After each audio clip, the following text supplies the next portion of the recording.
But thank you very much for joining. Welcome to the first one of our new season of Morecambe Bay Partnership Sunset Series, evening talks. I was sort of working it out earlier, and I think this is our fourth winter that we've done these, which just goes to show, like, firstly, how quickly time flies since we started these in COVID, but also just the appeal of them, really, that we've kept them going. So thank you all for joining. Tonight we have Dr. Bill Shannon, who doesn't really need that much introduction, partly because it sounds like quite a few are actually related to him, but also I think this is the third talk you've done for us now, Bill. Yes, I think so. Yeah. And so you're definitely back by popular demand. I think our most successful ever one of these was one of Bill's. So Bill, as I think many of you know, is actually one of our trustees at Morecambe Bay Partnership, like myself, and is a very sort of notable local antiquarian. So with a real passion for local history, centered on Morecambe Bay, but I mean his interests go quite deep into Lancashire and up into Cumbria as well, and also just sharing that knowledge. I think what's brilliant, Bill, is that you really don't guard this amazing knowledge like a sort of dragon on your hoard of knowledge treasure. You really love sharing it and enthusing us all with your incredible knowledge, your incredible passion, and I particularly love how you sort of come up with kind of unusual takes on local history as well. So I think the Last Wolf. I love the fact that this is combining two of our big themes at Morecambe Bay Partnership, which is local heritage, local history, but also local wildlife. And I think there's so much sort of discussion, isn't there, around things like nature recovery and the changing way that our nature is changing with climate change.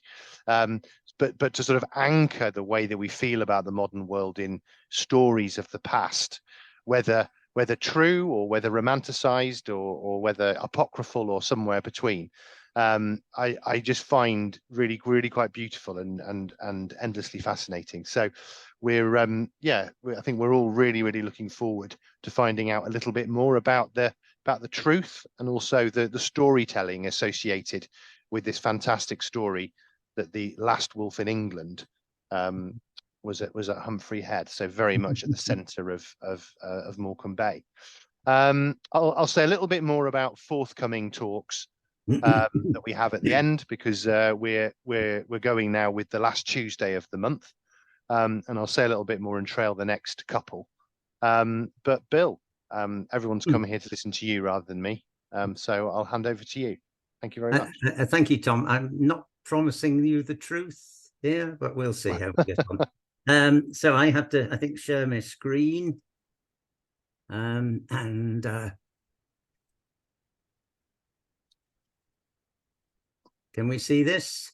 We can. Yeah, I'm just reminding people in the chat that if you've got any questions or thoughts, share them in the chat, and then I can group them together to ask you at the end.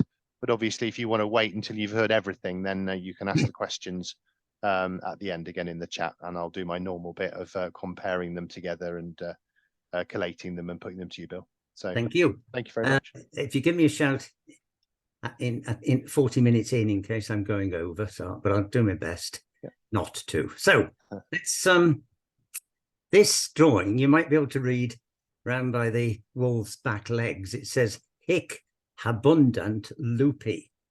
Here there are plenty of wolves. Now, this image comes from the earliest single sheet map of Britain, dating from about 1400, which is known as the Goth map. Now, it's now in the Bodleian Library in Oxford. I've been part of a team working on this map for, would you believe, the last 8 years, and which will hopefully result in a book being published late next year. Anyway, the wolf drawing is located in the north of Scotland, near the earldom of Sutherland. You might be able to read Comitatus to Sutherland there. Now, it's one of a number of things which the map maker is drawing our attention to in Scotland, things which are strange about Scotland. And in this case, what he's drawing our attention to is the fact that in Scotland, they have plenty of wolves. And by implication, we in England don't have plenty or didn't have plenty by then. And indeed, this may be the best evidence for the fact that we didn't have any left in England by this date, around about 1400. Now, this photograph was taken by me at the Scottish Deer Centre, Cooper, Fife, and it shows you can still see wolves in Scotland, albeit not wild ones. And the last wild wolf is said to have been killed in Killiecrankie in 1680, although others say they lingered on into the 18th century.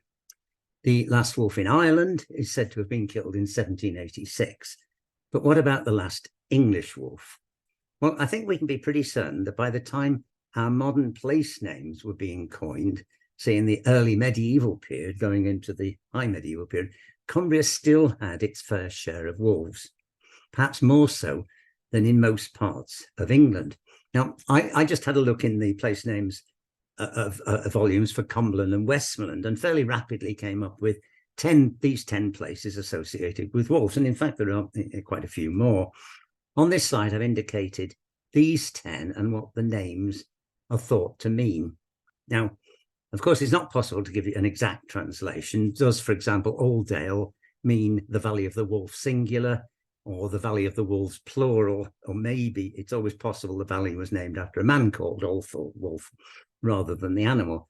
But if we look at some of the minor names, let's start with the one nearest to us, Ulfa at near Meathop. Now, the Westmoreland Place Name Book says this, the earliest recorded version of this, which is 13th century, is Ulf A. The first element is Ulf, meaning a wolf.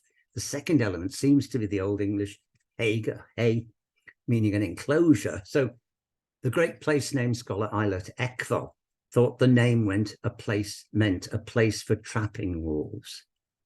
And similarly, Old Graves at Strickland Roger near Staveley, that's from the Old Norse Ulf, meaning wolf, and graf or grave, meaning a pit. So that means wolf pits. And again, it suggests a place where wolves were trapped. So both these names suggest that man's relation with the wild wolves of Cumbria was not a friendly one. Now, I've also added a couple of names from, whoops, I thought I had, hang on. Oh yes, a couple of slightly later names using the word wolf rather than ulf. You've got Wolsty there near Wigton, which it's using the word stig or sti or sty, meaning a path. So that place means the wolf-frequented path. The other, probably even later name, as it's pure English, Wolf Crag, English rather than Old Norse, and that the meaning of that is clear for all to see. But if some of those names perhaps suggest a less than amicable relationship between man and wolf, what are we to make of Ulloch near Keswick? Perhaps you can see it sort of below Portinscale there between the Newlands Valley and Derwentwater. The meaning of that comes from Ulf, meaning wolf, and lake, meaning a playground. So perhaps, it's the place where the wolves play. So perhaps it refers to the slopes of Swinside there, where perhaps people were used to seeing wolves gambling, or whatever you like to use the word, on that hillside. Anyway, the main point is that these names suggest that we had an abundance of wolves in Cumbria in the early medieval period. So where did they go and when? I think all we can say is that most people seem to think that the last wolf in England died in the 14th century. People in different parts of the country claim the credit for themselves, but it would seem to me they were hunted and trapped to extinction, and there were no wolves left in England by the date of the Gough map around about 1400. Now, certainly this lady, Mrs. Jerome Mercier, thought so when she wrote her little book, The Last Wolf, A Story of England in the 14th Century. Now, the book itself is undated, but it dates from around 1900. Note that it was printed in Grange-over-Sands, but published by the Society for Promoting Christian Knowledge, the SPCK.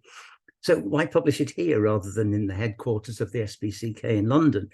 Or why not publish it in Gloucestershire, where Mrs. Mercier came from? And who was Mrs. Mercier anyway? Well, I think we can say from her marriage certificate that she was, shall we say, a bit posh. Her father was an attorney, but her new husband's father was a member of Her Majesty's household, whatever precisely that means. Now, we know from her obituary in 1917 in the Cheltenham Chronicle that she was born Sarah Ann Northwood in Tring, Hertfordshire in 1842. She married the Reverend Jerome Mercier in London in 1868. He became rector of Kemerton in Gloucester in 1878, and she spent the rest of her life in Gloucestershire. She was one of the founders of the Girls' Friendly Society, and she wrote for the Monthly Packet, which was an upmarket girls' magazine, and she also wrote for the Girls' Own Paper, which was a somewhat more downmarket girls' magazine. She published books for the SPCK, including The Last Wolf, and it seems she specialised in literature aimed at teenage girls, and The Last Wolf certainly falls into that category, as you will shortly see. So let's have a look at the story as told by Mrs. Mercier. Now, the lead character in the story of The Last Wolf is 15-year-old Margaret Harrington, who lived at Arnside Tower. But the heroine of the story is really her cousin Adela, 10 years older, aged 25, from Raceholme Tower across the other side of the bay. She was ward to Sir Edgar Harrington. This is Raceholme Tower, according to Mrs. Mercier, the home of Sir Edgar Harrington and his young ward, Adela. Now, Adela was in love with Sir Edgar's son, John, but John had fallen out with his father and had gone off on crusade. And when the story opens, he's missing, presumed lost, in the Holy Land. Now, Sir Edgar was planning to marry his ward Adela to the Knight of Leyburn, but Adela was still in love with her childhood sweetheart, John. Let's move to nearby Humphrey Head, where it was believed that the last wolf in England had its lair, and a bounty had been put on its head by King Edward. But Sir Edgar announced his own prize as well, what some value more still, the half of my lands and the hands of this fair lady niece and ward of mine. So in other words, whoever killed that last wolf was going to get half his lands and the hand of Adela in marriage. And clearly, Sir Edgar hoped that the winner, the person who killed that last wolf, would be Laban. Now, we now have a mysterious knight turn up who calls himself Delisle, meaning of the island. Now, Delisle adds to the mystery by refusing to lift the visor of his helmet to reveal his true identity. But guess what? Surprise, surprise. It's none other than John Harrington, returned safe from the Crusades. And when young Margaret guesses this, she hurries across the bay from Arnside to Raceholme to find a way to tell Adela that her sweetheart was safe and home. Now, the next morning, 80 knights assemble below Humphrey Head. They include Laban and Delisle, and they all set out after the wolf.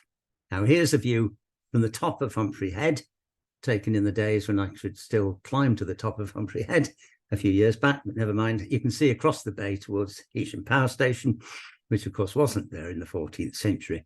But here's the view looking the other way towards Raceholme Tower. And the girls watched the hunt set off from there, but later in the day, they decided to head down to Humphrey Head to await the end of the hunt. Now, despite Margaret's hints, Adela still didn't know for sure who Delisle was, whether he was or wasn't her sweetheart, John. Now, meanwhile, the wolf had been leading the knights on a merry dance, and I'll talk more about the detail of the hunt later. But Mrs. Mercier's account seems to show a detailed knowledge on her part, or on the part of her source, of the geography and topography of the Cartmel Peninsula. For now, let's just say the wolf heads from Humphrey Head all the way to Esthwaite, and then heads across over Windermere and back to where he started at Humphrey Head, where, of course, he comes face to face with the girls, and after a moment's pause, came rushing on the girls with grinning jaws and cruel bloodshot eyes. Now, fortunately, hot on the heels of the wolf was the knight Delisle, who promptly saves the day and the girls by killing the wolf with a spear thrust. With the wolf now dead, Delisle removes his helmet, he reveals himself to Adela and to his father, and his father agrees the marriage right away, remembering the vow to give the hand of Adela to whoever killed the wolf. And it just so happened that the Prior of Cartmel was passing by, and he performed the marriage service there and then in a cave. Now, this is the first edition Ordnance Survey, 6-inch map surveyed in 1847. It shows Humphrey Head.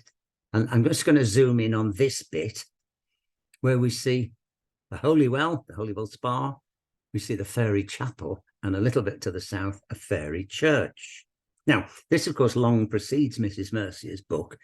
But what's going on? What do these place names mean? Now, this is Joplin's sketches from 1843, roughly contemporary with the Ordnance Survey map. Joplin talks about the considerable influx of summer visitors to the area to partake of the water from the Holy Well. It was used as treatment for the stone, for gout, for cutaneous complaints. And the active ingredients included sulfate of lime, which is also known as sodium sulfate, also known as Glauber's salts. It contains sulfate of magnesia, or magnesium sulfate, which is known as Epsom salts. And it contains muriate of soda, which is sodium chloride, which I'm sure you all know is common salt. And as you can see, it's mainly common salt. Now, Joplin doesn't mention the particular use of these waters by particular groups of people, but one group that did use them were the lead miners of Alston in North Cumbria, who had long used the Holy Well as treatment for lead poisoning. Now, I don't know how effective common salt is in the treatment of lead poisoning, but be that as it may, the history of the Holy Well goes way back. It goes back to monastic times when it was associated with Cartmel Priory. And the use of the spring may go back much further still, with both its mystical and its medicinal properties. Now, Joplin's book shows the building where you could take the waters. It's marked on the Ordnance Survey map as Holy Well Spa, but no trace of it now remains. Here's a photo of me taken earlier this year from roughly the same spot. I've enhanced it to show more detail. And the problem is the higher spring tides now come right up to the base of the cliff, and they've pretty well removed any trace of that building. And the vegetation at the base of the cliff is pretty well impenetrable. There's no sign of that building, the Holy Well Spa. But if you look back towards the car park at the end of Holy Well Lane, with my car parked there and my wife walking back towards it, we had incidentally just seen a peregrine falcon, which I'm not saying it's guaranteed, but you've got a pretty high chance of seeing one from that position. Anyway, between me and my wife, you might be able to see traces of water flowing from the spring. Now, this is the water from the Holy Well. I didn't try tasting it, but I'm quite prepared to believe that it would taste salty if I did. Now, an hour after I took this photo, the car park was underwater. So it's always as well to check tide times if you're going down there, especially at spring tides. So that's the Holy Well. What about the chapel? Now, I couldn't find the chapel from ground level, and my rock climbing days are over, but I got this shot off the web. It shows the rock overhang, only accessible from the top of Humphrey Head, called the Fairy Chapel Cave to this day. And incidentally, that's the Holy Well car park down there, where I would guess probably Mrs. Mercier, probably herself, if she ever came down here, didn't venture much further than that. But this, I think, is where she intended that marriage to have taken place. Anyway, back to her story. And we now fast forward 18 months from the death of the wolf and the marriage of Adela and John. The happy couple are now living at Atterpile, which means the spider's heap, which in fact was the island from which John took his pseudonym Delisle of the island. So where is that? Now, if you stand on Grange Prom, the only island you see is Holme Island. But Holme Island isn't an island at all these days, as there's a permanent causeway out to it. But in any case, that's a red herring. Here's Holme Island, but in fact, Atterpile, the island we are talking about, is here, now called Castle Head Hill, and today it's more than 1 kilometre inland, following extensive 18th century drainage and reclamation, and of course the building of the railway too. Note nearby Lindale, where you will find that this memorial to the ironmaster John Wilkinson, a great cast iron obelisk. Now, late in the 18th century, Wilkinson bought what is now known as Castle Head, and he set about building a mansion on it. In the process, lots of Roman and early medieval artifacts were found, but as far as I'm aware, no trace of Adela and John were found. Nevertheless, according to Mrs. Mercier, Adela and John had married and set up home there, anticipating Wilkinson's mansion by nearly 400 years. 18 months after their marriage in that cave, they now have a little girl, of which Margaret is the godmother. But Adela has been plotting behind the scenes. She's been in touch with Laban, and she now springs it on Margaret that Laban wants to marry her. And of course, they get married and they all live happily ever after. Laban was consoled by Margaret of Arnside. The end. So, 2 questions. How good is this as history? And where did Mrs. Mercier get the story from in the first place? Well, I'm afraid it's not going to make it as history. The story is set in the 14th century. You can tie that into the reign of Edward. But the Crusades were long over by then, 100 years earlier. Then there's the problem of Raceham Tower. Raceham itself had belonged to the Harringtons since perhaps 1280, but the tower wasn't built until the second half of the 15th century, probably by Sir James Harrington of Gleaston. Here's some more views of the Raceham Tower, surrounded by its farm buildings now, and today in the ownership of Mr. and Mrs. Morris, who operate a creamery, an ice cream business from there, much to be recommended. Now, let's now cross the bay, and across the Kent, we come to Arnside Tower, set in the Mosslin below Arnside Knott. Now, it seems fairly likely that this building dates from the same period as Raceham, late 15th century, but it was never a home to a branch of the Harringtons, as far as I can find out. So I'm afraid we can't track Margaret to this place. But who were the Harringtons anyway? Now, they were lords of Muchland from 1307 with their base here at Aldingham. John's son, also John, died at Gleaston in 1363. I'll expect why they'd moved to Gleaston in a minute. He had a brother called Michael, who is referred to as being of Allithwaite. Now, that could mean that he was living at Raceham before the tower was built. Before we leave this image, just look at the motte. It's situated on a drumlin, which is being eroded by the sea. If we look at this image from Google Earth, you'll see half the motte has now gone, lost to the sea. Now, this was already happening in the Middle Ages. So around the 1350s, 1360s, the Harringtons abandoned Aldingham for Gleaston. Thank you to Green Lane Archaeology, Dan Ellsworth, in other words, for this image. This, incidentally, this is the Buck brothers' view of the castle in the 1720s.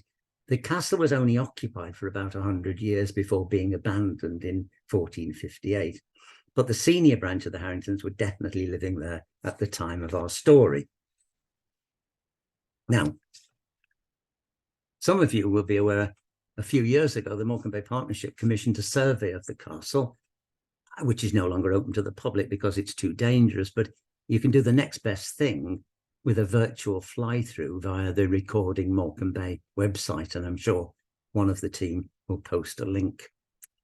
What about the link to Raceham and to Allithwaite? Well, as mentioned above, Michael Harrington seems to have lived somewhere around Allithwaite, but the tower wasn't built at that date. But did the Harringtons live there later? Well, there's no record that they lived in the tower after it was built, but the Victoria County History, VCH, says there used to be stained glass in the tower bearing the Harrington arms.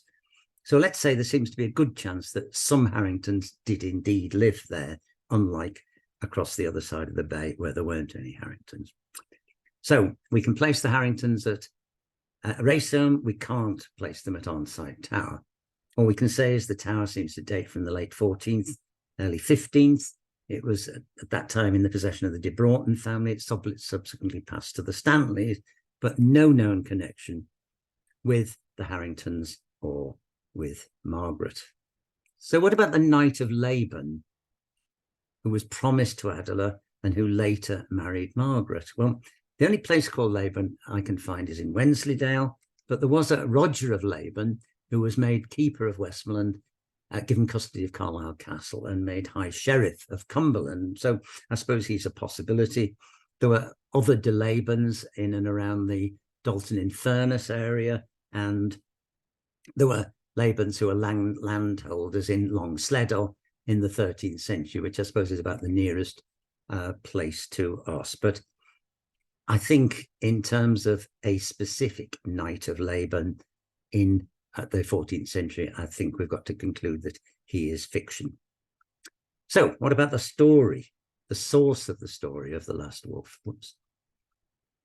Okay. Now, at the back of her book, Mrs. Mercier publishes a long poem headed A Legend of Humphrey Head, 75 stanzas, each of 4 lines, beginning, "The sun hath set on Raceholme's tower and o'er broad Morecambe Bay." Now, she says this poem had appeared, and it's reprinted from the Annals of Cartmel. Now, the Annals of Cartmel was the great work by James Stockdale of Cark, published in Ulverston in 1872, about 25 years earlier than Mrs. Mercier's work. And here is the start of the poem in that source. "The sun hath set on Raceholme's Bay and o'er broad Morecambe Bay." It should be noted, incidentally, that the poem contains no mention of Margaret nor of Arnside Tower.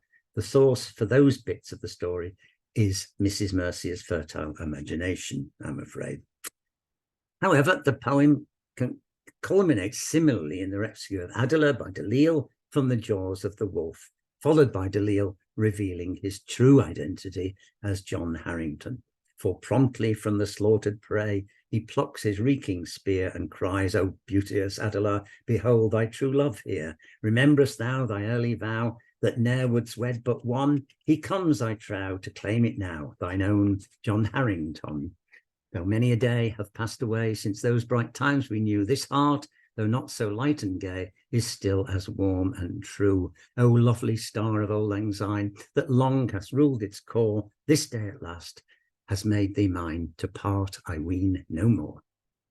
Anyway, drying up your tears, on page 496, Stockdale tells us that this deathless verse was in fact written by the late Edward Postlethwaite, Esquire, of Grange. More on him later. Before we go further into it, though, let's just have a look at Postlethwaite's account of the hunt, which clearly shows an intimate knowledge of the whole area. Now, forgive me, I'm going to read out bits of these to take us around as we look at the map. "Eftsoon old Hubert leads them off to rocky Humphrey Head, where from its covert deep, dark and rough they find the wolf is fled. But soon the hounds are on the track, now woe the wolf betide, for never ran so true a pack, how merrily they chide." Or Kirkett, "Breast the quarry flies to Holker's sheltering brakes, then daunted at the hunter's cries, to distant Roudsea takes. It swims the Leven's brawling flood, through Lowick's woodland scours, threads Torver's dreary solitude, and seeks the old man's bowers. Here scorched amidst its brawling barren crags, beneath the noontide fire, the spirit of the huntsman flag, and e'en the staghounds tire. But hark, once more they find the track, now woe the wolf betide, for never ran so true a pack, how gallantly they chide. Away by Esthwaite's lonely deep, begirt by forest's hoar, with many a merry shout they sweep, and skirt its sylvan shore, till by the foeman neared apace, and sped by thirst and fear, through Stories, past the panting chase, and strikes to Windermere. There where the shore of Lancashire doth in the lake expand, to meet yon point projecting near of neighbouring Westmoreland.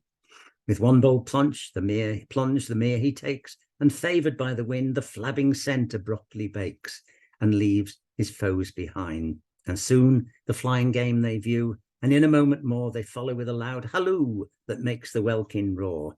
And now the eastern shore they gain. Like drunken men they reel, but foremost of the dripping train rides Laban and Delisle. Again the dogs are on the track, now woe the wolf betide, for never ran so true a pack, how joyously they chide. On the way down the wooded shore, the chase betakes him now, beneath the friendly shade of tower and craggy Gomershow. Then turns aside to Witherslack, where Winster's waters range, and thence to shingly Eggerslack and Sand Surveying Grange. And now once more to Humphrey Head, it makes with faltering bounds, and whither are the hunters fled, and where the abiding hounds. Now, by my reckoning, that's a round trip of between 40 and 50 miles. It's no wonder it took them all day. But back to Mrs. Mercier. How did she get hold of Stockdale's book? Now, the only connection I can find between Mrs. Mercier and Cumbria is from her obituary, where it says her second son, Philip, was vicar at Seascale in Cumberland. So perhaps he sent her a copy, or perhaps she paid a visit to her son in Seascale and spent some time with him in South Cumbria, visiting Raceham and Arnside. I suspect we'll never know, but it does feel like she knew the area. But in fact, despite what Mrs. Mercier said, Stockdale was not the first to publish the poem. This is the great dialect poet Edwin Waugh, and I understand it's pronounced Waugh, not War. He wrote Come One to the Children and Me, amongst many other works, including his adventure on Ulverston Sands, which tells of a near fatal crossing the sands to Chapel Isle. And I believe he really deserves a Sunset Sunset Series talk all on his own, accompanied by someone, not me, singing his dialect songs. Anyway, in 1860, he published Over the Sands to the Lakes. And in this, he summarizes the story of the last wolf, which he says first appeared in The Remains of John Briggs. And he adds that the story was then put into spirit-stirring verse a few years ago by an anonymous author. Now, that's the poem we've just been listening to. This is Waugh's book, Over Sands to the Lakes, and alongside it, The Remains of John Briggs, published in 1825. Now, Briggs had founded the Westmoreland Gazette. He died aged only 35 in 1824, but part of the work that he left behind comprises a series of letters written in 1820, which refer to a fictional journey through the lakes. And this includes the first account that I can find of our story, how Harrington heard the shrieks of a female in extreme peril, who he rescued by killing the wolf. Now, Briggs goes on to report that the wolf that had been killed was the last ever seen in England, and that Harrington adopted it as his crest. And he tells us the two got married and were eventually buried in a niche in Cartmel Church, with a figure of the wolf at their feet. Now, the poem had similarly referred to the grave in Cartmel Priory, and in Cartmel's church his grave is shown, and o'er it side by side, all graved in stone, lie brave Sir John and Adela, his bride. Now, it also mentions the fact that the Red Cross Knight bore the wolf's head as his crest, and it mentions that the stained glass at Raceham, which the Victoria County history referred. So, oops. This is the Harrington Tomb by the high altar in Cartmel Priory. It shows a knight and his lady with no indication of who they are. Although a printed notice by the tomb says it's not Sir John and Adela, but John Harrington, who died in 1347, and his wife Joan, although the notice doesn't give any source for that rather bold statement. Now, the tomb's clearly been knocked about a bit. Notice the missing head there, but it's not in its original location. It shows a knight with an animal at his feet. Is it a wolf? No, it's a lion, representing martial prowess. From the side altar, his lady is visible, lying next to him. She too has an animal at her feet. And I'm pretty certain that's not a wolf, but a lapdog, representing her loyalty and faithfulness. Note, incidentally, the mane of the lion in the background. Now, in 1880, two papers appeared about this tomb, one in the Transactions of the Cumberland and Westmoreland Society, one in the Journal of the Historic Society of Lancashire and Cheshire. I can imagine the two authors must have been pretty peeved when they got the other journal and realized they'd both been working independently on the same topic. However, the first thing to report is that neither of these papers mentions the last wolf. They do confirm that the tomb had been moved, and they both agree it dates from around the year 1300 or a little later. They both tell us they don't know who the people are, but that the tomb had been known as the Harrington Tomb since at least the 17th century. And they speculate about various possibilities, They don't come up with a firm conclusion. In fact, Roper gives 6 possibilities, including both the John that the printed label suggests and his son Michael. My guess is that it may be Michael, son of John of Harrington, although son of John of Aldingham, although he may be perhaps too late. Oh, and yes, both of them agree that at the foot of the lady there is a dog representing loyalty, with no mention of it being a wolf. Meanwhile, back at the poem, sorry. Wofford said that in 1860 that the poem had appeared a few years previously. This is the Ulverston Advertiser for the 28th of April, 1853. And there, running down 1.5 columns down the left-hand side, is the whole poem. You'll recognise the opening lines by now. The sun hath set on Raceholme's tower and o'er broad Morecambe's bay. Note that here again it is called A Legend of Humphrey Head. The poem is anonymous, but we are given this enigmatic letter P to hint at the author, P for Postlethwaite. Now, this would appear to be he, Edward, age 36, living at Hard Crag with his aunt, who came from the well-known local family of the Machells. She's described as a fund holder. She's 74. That means she was living on investment income. He's 36. He's earning a living as a mortgagee, which in effect means a private banker or a moneylender.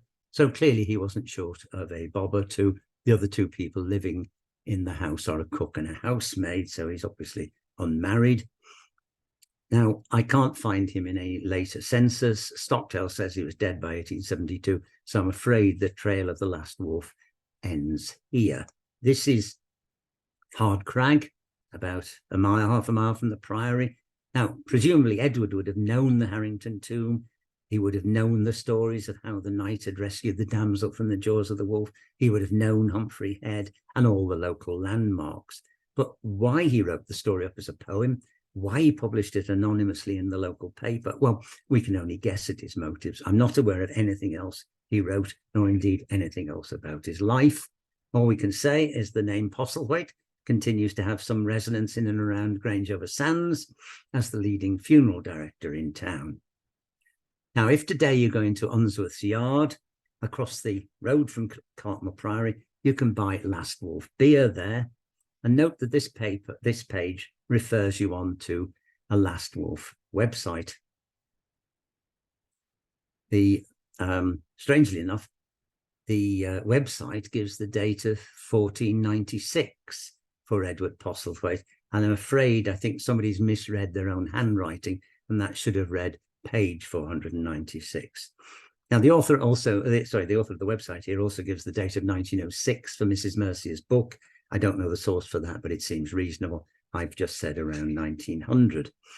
And finally, as a footnote, going back to Mrs. Mercier and her book, note the book was published by H.T. Mason of Grange. Now, some years later, they published Picturesque Grange. This is the 4th edition from 1918. The book is profusely illustrated and includes fine photos of Raceholme Tower and the spa at Humphrey Head. This isn't the same image as the one I used earlier, but it shows the same building. And in the text, Mr. Mason draws our attention to that Lancashire ballad, which of course is Postlethwaite's poem, while in a plug for his own book, which he said should be read by all visitors, he says the story of the Last Wolf is available price 1 shilling or 1 3 by post. Now, Mason is quite clear this story is history. The truth would seem to be that there was an old legend about the Last Wolf, possibly linked to the Harrington Tomb, maybe going back to at least the 17th century. John Briggs picked up that story and embellished it in 1820, associating it with the Harringtons. In 1853, Edward Postlethwaite wrote it up as a poem, adding the story of Adela and Laban. Finally, in around 1900, Mrs. Mercier published it as a popular tale for girls, adding the character of Margaret of Arnside. As to the actual historicity of the story, I can't really add anything to what was written in the Ulverston Advertiser back in 1882. I fear no reliance can be placed on this versified tradition. Ah, well, nevertheless, I would commend Mrs. Mercier's book to you anyway, especially if you are a teenage girl. And my last slide, since we advertised this talk, we got in touch by Michael Green, who said he had a painting by a local artist, Stefan Orlovsky, called The Last Wolf, which shows, I presume, the Delisle there on horseback pursuing the last wolf, who is in the right-hand bottom corner, with Humphrey Head in the distance, looking out across the bay. A rather splendid way to end this talk. Thank you very much. Thank you very much, Bill. Thank you. Yeah, that was a really very beautiful painting there at the end, and actually really captured the essence of the story, didn't it? Especially with the sun going down over Morecambe Bay. Yes. Thank you very much. So there are a couple of kind of questions and comments already in the chat. Please, if anyone else has got any more inspired by the story or questions for Bill, then please do put them in there so we can put them to him. I've got one question for you, Bill, though, just to get us started off. Yep. So you talked very much like sort of the lineage of this story. Yeah. I mean, I'd never heard of it before at all, I have to say. So how did you come across the story yourself? Because you're like the latest recipient of the baton, aren't you, of this sort of story going through centuries? I picked up a copy of The Last Wolf, probably 15 years ago, 10 years ago anyway.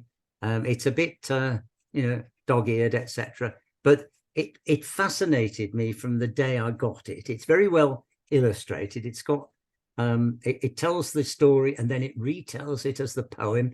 It's got lots of photos and steel engravings and all the rest of it. I mean, it's a splendid little book, and I couldn't find anything about it. So that was really how I started the trail. That and then finding out about Postlethwaite and Wharf, and going back to the 1820s, and then looking at the Harrington Tomb. It's sort of the trail kept going backwards until we reached that dead end.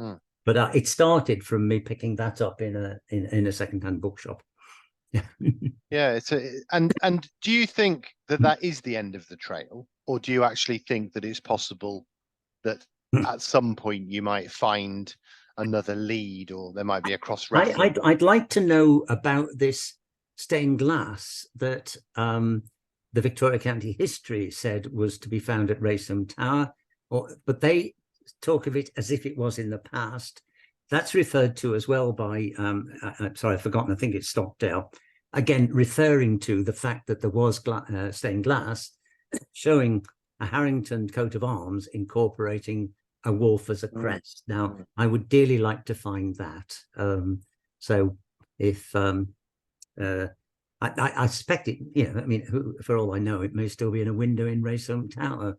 I'll go there and buy an ice cream and see if I can find it. We were talking earlier on, weren't we, just as people were starting to join, about the way that memories can skip like multiple generations through grandparents telling stories to grandchildren. And actually from the early 1800s to 1400 isn't that many generations, is it? So it is fascinating that it kind of feels, you can sort of tell that there are enough sort of facts and enough local knowledge that perhaps there are elements of this story that have kind of bled through the generations, Yeah, I mean, I think possibly if we go back to that first account of 1820, we're just getting a bald story that the last wolf was killed on Humphrey Head, and it's sort of associated in some way with the Harringtons, and we haven't got a clear date. It's as the story gets embroidered that non-historical elements come into it. The Crusades, the Knight of Laban, Margaret, age 15. All of these things, if you like, cloud the true picture that suggests that it may well have been that the wolf did have his lair up in that, that rocky overhang on the side of Humphrey Head, and that as late as 1400 or so, he was killed. But whether it was in had that crazy wild hunt that extends for 50 miles around the whole of the Cartmel Peninsula, I very much doubt. But yeah. Sorry, somebody's posted something about the stained glass. Yeah, well, I'll help you out. I'll sort of put them to you. So yeah, we'll start with the stained glass, I think. Yeah. Because there are Pat Rowland from the Cartmel Local History Society saying that in fact the glass was moved to Raceham. Was moved to Raceham in Ambleside. Sorry, it was moved to Raceham in Ambleside. Yeah. Okay, so well, that's interesting. If it's still there, I shall go and yeah. Sorry. Sarah is saying she's going to ask Mr. Morris, the milkman, about the stained glass window. Thank you, Sarah. Do you get your ice cream from him as well? Good, excellent. And then I don't know what the name is here, but it would be I don't know if this is deliberately anonymous or not, but Samsung anyway, not your real name, I'm assuming. Okay. Just says, fascinating. I'd read that Home Island was given as a shooting box for killing the last wolf. As my grandparents owned the island for years, I loved that idea. So it's interesting that it was actually Castle Head. Yeah. I mean, I think there are clearly problems here. Home means island. There are loads of places called Home in and around our area. I mean, there's one in the near Flukeborough, another Home. Yeah. But it's this name Atterpile, which is interesting because, again, Atterpile means basically the spider's web, and that it does seem to have been the earlier name for Castle Head. Now, Castle Head really needs some serious work by whether it's by the Morecambe Bay Partnership or whoever. It hasn't been properly excavated since the work that was done by Wilkinson going back when he built his mansion. Amazing stuff was found there. It clearly was an important site in the Romano-British period, through the Roman period into the early medieval. There's there's something very interesting about that site. Dan, incidentally, is in the questions, is asking, he says the chase reads like a manorial perambulation. Is there any corresponding manor boundary? In fact, in many ways, we're actually pursuing the boundaries of the parish of Cartmel. Okay, we're not just going up one river, cutting across and coming down the other, which would be the strict way of doing it, but we are really going around the outside of the parish of Cartmel. So that again is an interesting thought, but okay. Sorry, Pat is saying I've identified the wrong hard crag. It was the hard crag at Grange where Edward lived. Okay, all right. So I'll bow to Pat's knowledge on that. I was assuming that he was, I'm trying to see what it says in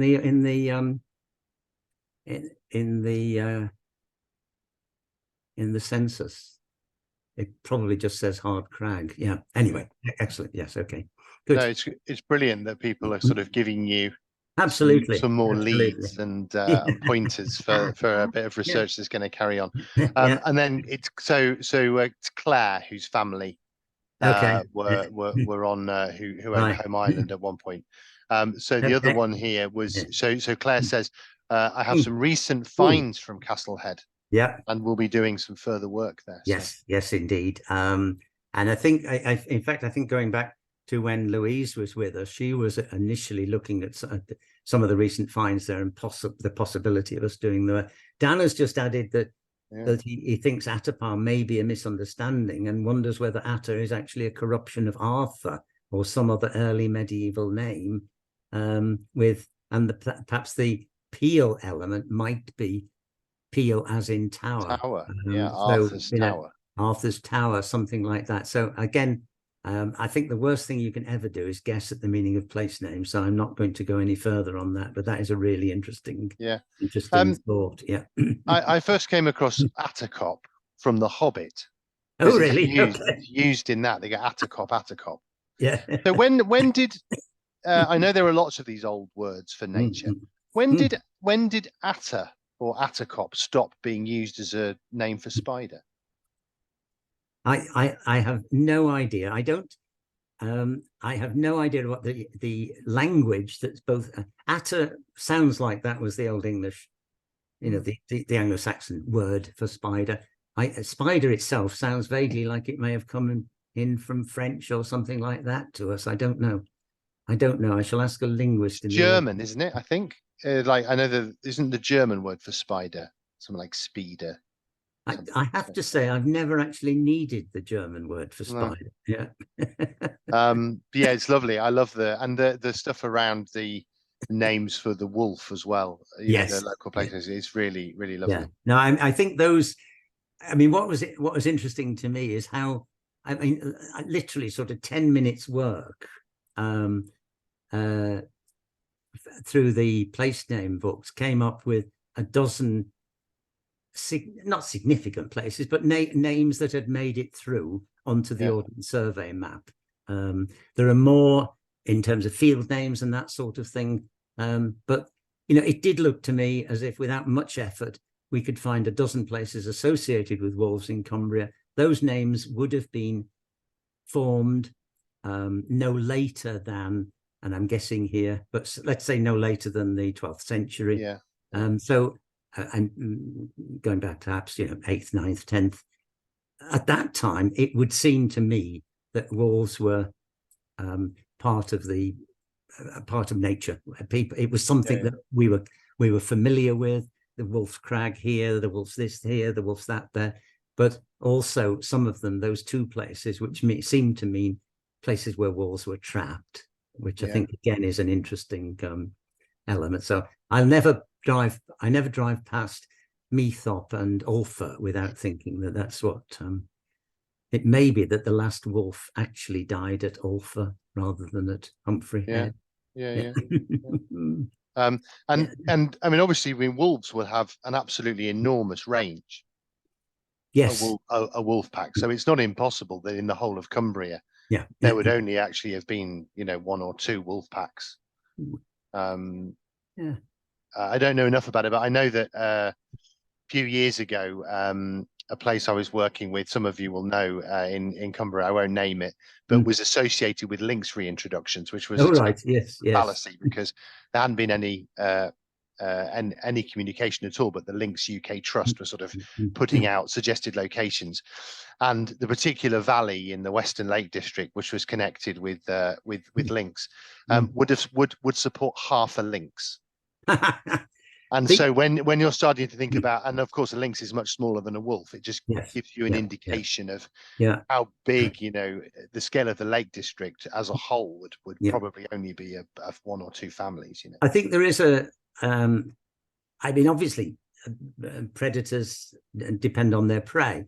If the prey is easy, and as it may be in the case of domestic animals, then you can support a larger population. It wasn't when they reintroduced the wolf in Yellowstone, didn't the population explode because the wolves ate domestic animals, which wasn't what they were supposed to do. The idea was they weren't there for that. But so I don't know. I mean, maybe there had been in prehistoric times a limited number of wolves in Cumbria, but possibly the more people, the more sheep, the more the more wolves could be tolerated in the area. I don't know. So a couple more. So Dan, I think it's Dan in his thread says, what about places named after people known as the Wolf? E.g. Ulverston. Yes. Well, there is I mean, this is back to not guessing at place names. When my first thought was Ulverston and Ullswater and so on. And then, I immediately find that the place name books say, no, it's not named after a wolf. It's named after a bloke called Wolf. Some of the old place names are actually named after owls. And it really does depend upon those earliest versions, whether it's a wolf, an owl, a bloke called Ulf, and so on. But I mean, the fact that places like Ulverston are named after a man called Wolf suggests that into should we say, well into the High Middle Ages, wolf was still regarded as being an acceptable name for somebody, which suggests that it wasn't like calling your son dog. Yeah, or I was thinking more something like dinosaur. You're not talking about in the ancient past. You're talking about something relatively recent. So a couple of questions just about Humphrey Head.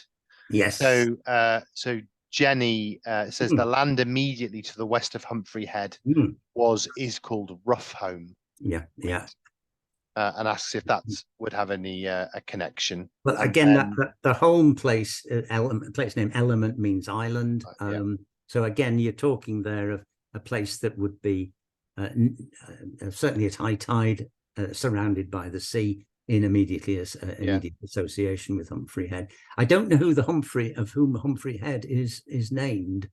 I have no idea how far back that name goes, but again, I mean, it's there's lots of interesting place names in and around the Cartmel Peninsula.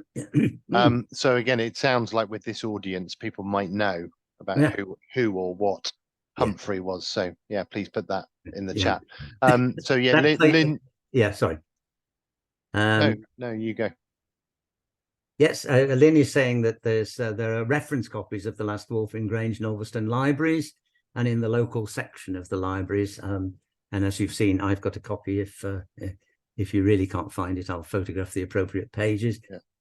Jenny says to the north of that Roughholme Point, there's a place called Holme, south of Allithwaite. That's the I mean, that I think that place Holme, the one south of Allithwaite, the south of Flukeburgh, I think that was quite an important place for one of the main Cross Bay routes, the one that was somewhat to the south, that leads through to let's say it probably was used as the wagon way, because it avoided that long drag through Allithwaite and then up out of Flukeburgh. So home meaning a dry place, an island, somewhere where you could perhaps rest and keep your feet dry.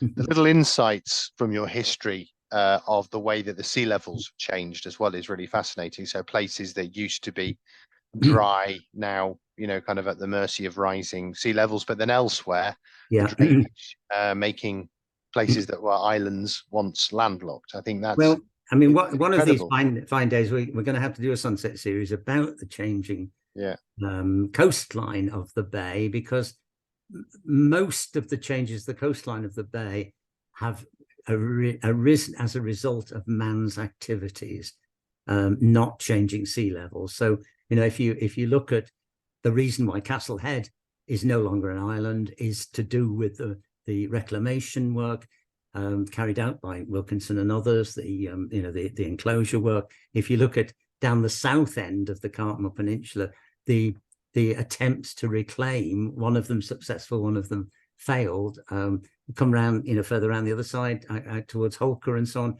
lots of reclamation areas. So the sea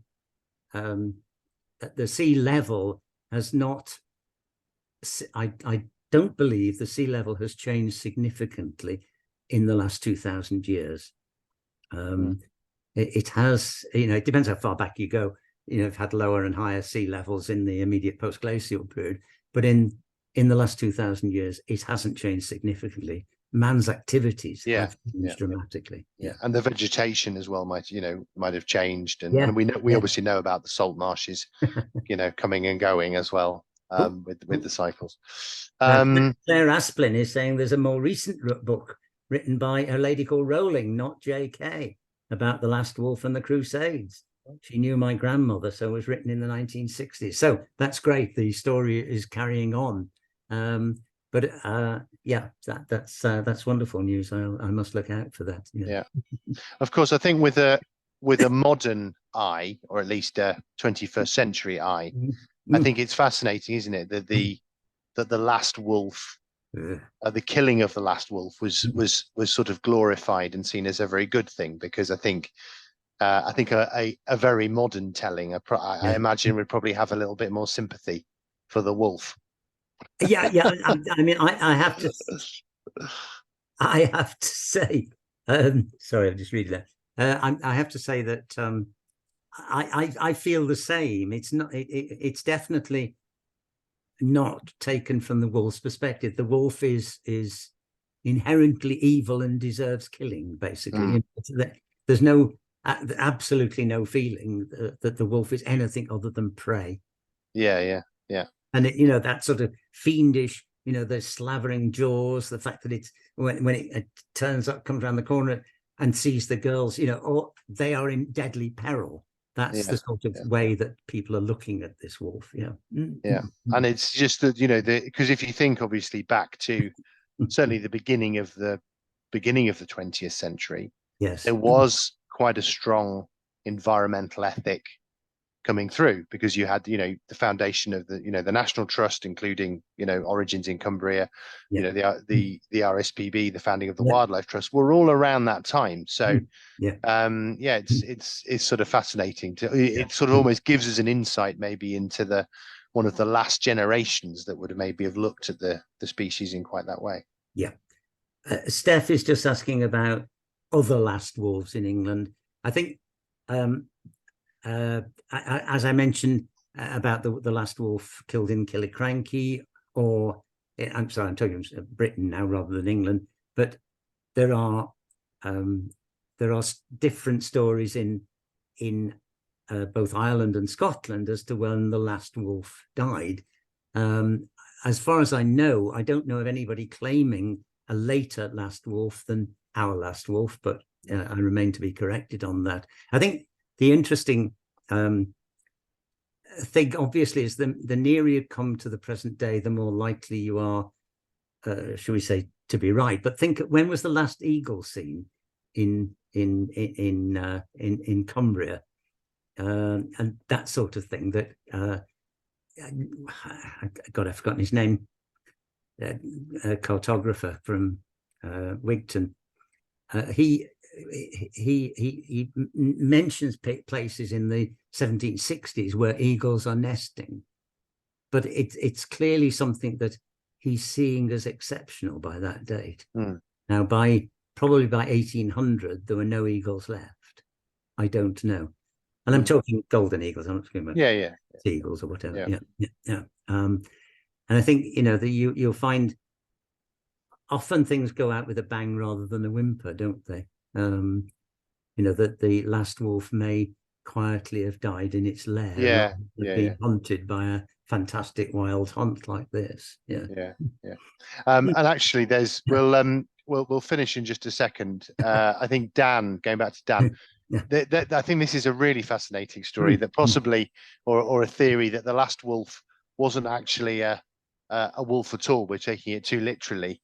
And maybe the last wolf was a person. And actually it's sort of all become very like an allegory almost. That is again a very interesting story. Yes. And it's based on a person called Wolf. So right, well, I'll just do the quick trail about the next two talks. So on Tuesday the 31st of October, we've got Nigel Thompson from the Morecambe Bay podcast, talking about the work that he does. I'm sure lots of you have heard it.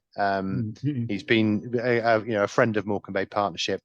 Another person like you, Bill, who finds endless sort of fascinating stories in and around Morecambe Bay, albeit often of a slightly more contemporary nature. And then on the 28th of November, we have Gemma Wren, another friend of Morecambe Bay Partnership, and she's talking about the landscapes of Morecambe Bay, and the special landscapes and the importance, I guess, to her and all of us of the amazing landscapes of Morecambe Bay. So please come and join us for those. Tune in. Thank you very much, Bill. So a final round of applause for you. Another really fascinating take on our local history. So thank you very much. We're very lucky to have you. I think it's fair to say. Thank you. So brilliant. And we'll see you again. And thank you very much for raising couple of future topics as well. Well, yeah, don't forget Edwin Waugh there, definitely a man of our area who has a lot to tell us. Yeah. Brilliant. All right, thank you very much, everyone. Have a brilliant rest of your evening. We'll see you next month. Bye. Thank you.